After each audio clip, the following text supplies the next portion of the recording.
બનાસકાંઠા જિલ્લામાં ચોમાસાના કારણે ગૌશાળાઓ અને પાંજરાપોળો ગંભીર રીતે આર્થિક સંકટમાં મુકાઈ ગયા છે. ઘાસચારાની તીવ્ર અછત અને બમણા થયેલા ભાવોને લઈને બનાસકાંઠા પાંજરાપોળ ગૌશાળા ફેડરેશન દ્વારા જિલ્લા કલેક્ટરને આવેદનપત્ર પાઠવી રાજ્ય સરકારમાં તાત્કાલિક રજૂઆત કરવાની માંગ કરવામાં આવી છે. સ્થાનિક સ્તરે લીલો ઘાસચારો મળવો મુશ્કેલ બન્યો છે ને બહારના રાજ્યોમાંથી આવતો સૂકો ઘાસચારો મોંઘો થતા સંસ્થાઓ પર ભારે આર્થિક બોજ પડી રહ્યો છે. ગુજરાતી ગૌશાળાઓમાં આશરે 5 લાખ જેટલો ગૌવંશ આશ્રિત છે, જેના નિભાવ માટે રોજના 50 લાખ કિલો ઘાસચારાની જરૂર પડે છે.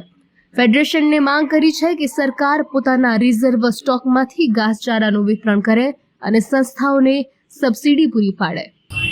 ગુજરાત સહિત ગુજરાતના નજીકમાં આવેલા રાજસ્થાન, પંજાબ, મધ્યપ્રદેશ, ઉત્તર ત્યાં આગળ ચોમાસું ખૂબ જ નબળું છે, જેને કારણે કરી અને જે ગૌશાળા પાંજરાપોળ માટે જે મળતું જે લીલું અને સૂકું ઘાસ જે હતો તેની અછત સર્જાઈ છે.